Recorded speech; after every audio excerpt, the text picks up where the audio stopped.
As predicted, I said one of the officers who has been arrested or charged is going to, in fact, testify against officers.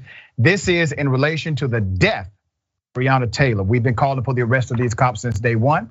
The Attorney General of the state of Kentucky decided that no foul, no criminal activity, no harm. The Department of Justice saw it quite differently. Let's put up a picture of the detective as well as Breonna Taylor. The former detective, her name is Kelly Hannah Goodlett.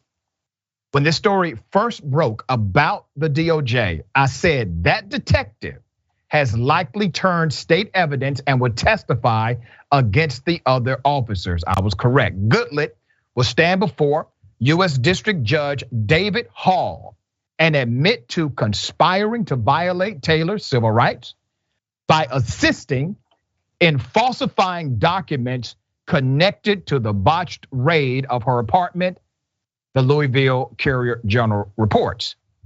2 years ago, according to the charging documents, Detective Goodlett lied and said a postal inspector verified to law enforcement that Taylor was receiving packages for her ex-boyfriend, a convicted drug dealer named Jamarcus Glover. This was actually the foundation of the raid that cost this 26-year-old her life. The former detective is also charged with knowingly conspiring with James and others to falsify the search warrant affidavit. So what do you have here?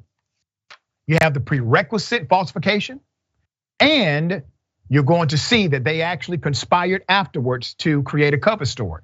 I will also expose in just a minute that this detective and other cops violated state law. The Attorney General did not have the guts to prosecute because the AG was feckless, all right? As a result of her deciding to take the deal, Magistrate Judge Regina Edwards told the 35-year-old she must surrender her passport and stop communicating with Sergeant Kyle Meany and former detectives Joshua James and Brett Hankinson. Those are her co-defendants now. Detective Goodlett was also ordered to relinquish her firearms from her home and sent back to her domicile after meeting her $10,000 bond. The Washington Post reported as Edwards was laying down her terms, Marshall submitted that Goodlett's husband is in law enforcement too. She still has access to guns. And that he needs to have access to his weapons. The compromise is that Detective Goodlett's husband will keep his service firearms in a secured safe with a new combination that his wife does not know. Detective Goodlett also lied to investigators with the Kentucky Attorney General's office. Let me bring it back to me before I get into this part of the narrative. We have absolute, verifiable, on the record proof that this detective lied to state officials. That is, in fact, a crime. Not only is it obstruction of justice, felony obstruction, it is violation of oath of office. She has not been prosecuted by the state. As a matter of fact, none of these cops have really been prosecuted by the state, except for one who got charged with wanton endangerment, putting neighbors at risk, did not even get charged with what they did to put Breonna Taylor at risk. There's more. Goodlett also lied to investigators with the Kentucky Attorney General's office, telling them that Sergeant John Mattingly, in passing, told her and James Taylor had been receiving mail or Amazon packages at her apartment for 3 months before the fatal shooting. That was a lie. According to the indictment, she and James actually met in a garage to get, and I quote, on the same page about a postal inspector's story after local TV station WDRB raised questions about their account, and the USPS officer disputed their claim, saying he never told them Glover was getting packages as his ex's apartment or at his ex's apartment. So what do you have here? You have a conspiracy now. You have a criminal conspiracy, a meeting of the minds in order to manipulate the criminal justice system. These individuals are operating as gangsters. These folks are operating as criminals. It did not take much. Nobody said, hey guys, I don't want to do that. I don't want to be involved. I don't want to become a criminal. None of them said that. None of them stopped the other. None of them reported the other. Why? They're on the same page. This is normative. This is how they operate. This is who they are. This is the nature of their being. They are corrupt to the core. There's no goodness in these cops. They knew what they did was wrong. They knew they falsified information. They knew they lied to a judge, got a judge to affix the signature. They knew they carried out a bad warrant, and then they got together afterwards to continue to conspire criminally. And the state, under the African-American male Republican Attorney General, was going to let them get away with it. There's more. In addition to Detective Goodlett, James and Minnie are fighting civil rights charges regarding the illegal search. Hankison is facing multiple charges, including the civil rights violation of Taylor, her boyfriend, Kenneth Walker, and 3 of the neighbors.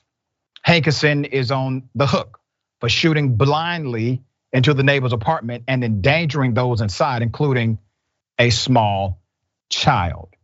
Detective Goodlett resigned from the force during the first week of August after she and her co-defendants were hit with federal charges related to Taylor's death. The co-defendants have pleaded not guilty on all charges. Attorney Ben Crump, the lawyer representing Taylor's family, tweeted, and I quote, "The truth prevails." Should it take this much? You have to understand, we highlight these stories, and every time there's this slow walk to justice for black bodies that have been killed, unarmed black individuals who have died at the hands of law enforcement. The wheels of justice move very slow. And then we see noticeable signs of corruption and cover-up of criminality. Local officials don't do the right thing. State officials are not doing the right thing. It took the Department of Justice to come in and do what the feckless Attorney General decided not to do, which was to allocate charges to the cops involved. So now what will happen? Likely, this detective is going to put everybody in jail, hopefully. Obviously, she has now decided to turn state evidence against these other cops, but that means that she will likely get a lighter sentence for doing so. Sharon, thoughts on this case? And what's next, Dr. Richey? Will America hail her a hero? Will she become a hero? It doesn't take much, right? You go on Capitol Hill, you testify a little bit after waiting till the last second. Okay, that was January 6th, but she's no hero. And I haven't heard the word feckless in a long time. And you said she was ordered to give up her passport and her gun. But I predict she gets to keep her white privilege. She'll keep that white privilege. And I want to say this, Daniel Cameron, is there a way for us to figure out how many raisins in the potato salad that he has consumed to be part of this conspiracy? Right. How many did he eat? It is so sick. It's so sick for this man to stand before the podium, say all the goofy things he said, okay? Instead of just getting, a bullhorn and screaming out, Black women don't matter.